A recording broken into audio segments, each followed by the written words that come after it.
বন্ধুরা দেখছেন এই একটি সাপ বা অবলা প্রাণী, দেখুন কিভাবে জালে আটকে আছে। সে সাপটিকে আমরা উদ্ধারের কাজে আমাদের টিম এসছে, দেখুন। তাই বন্ধুরা দেখুন অবলা প্রাণীরা কত অসহায় হয়ে থাকে।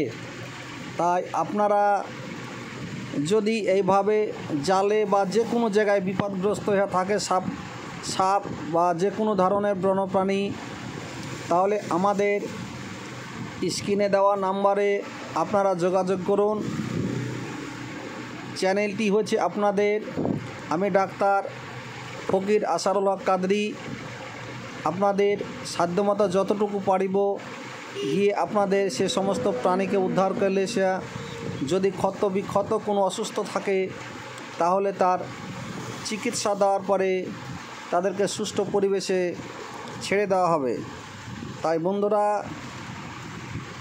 একটি সাপ মানুষের অনেক কাজে লাগে বা অবলা প্রাণীরা পৃথিবীতে সকলের দরকার আছে পৃথিবীর ভারসাম্য রক্ষার জন্য।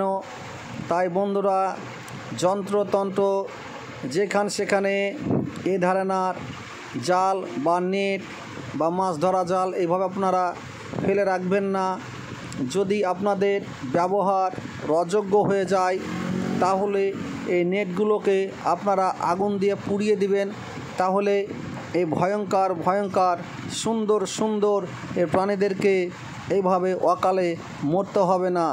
বা আমরা আছি বলে যে উদ্ধার করে নিয়ে আসলাম, নাহলে এই সাপটি যে কন্ডিশন আছে, অনেক গায়ে পিঁপড়া বসে গেছে ওনার সাপটির গায়ে, 1 ঘন্টার মধ্যে সাপটির মৃত্যু হয়ে যেতে পারে।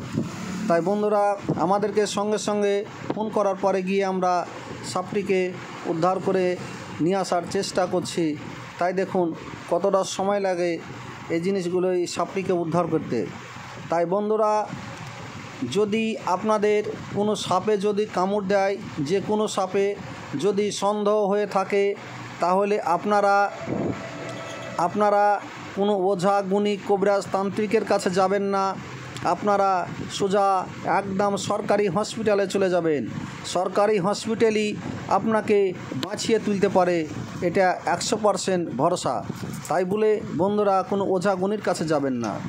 তাই আর একটি কথা বলি বন্ধু, পেটে একবেলা খান বা না খান, একটু কষ্ট করে থাকুন।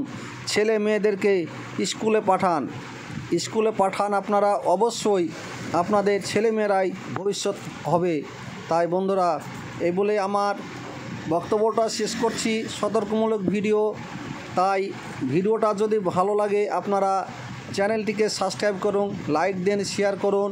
আর আমাদের এই ধরনের ভিডিওটা সম্পূর্ণ দেখার জন্যে আপনাকে অনেক ধন্যবাদ বন্ধুরা। এর পরবর্তী ভিডিওতে আবার দেখা হবে।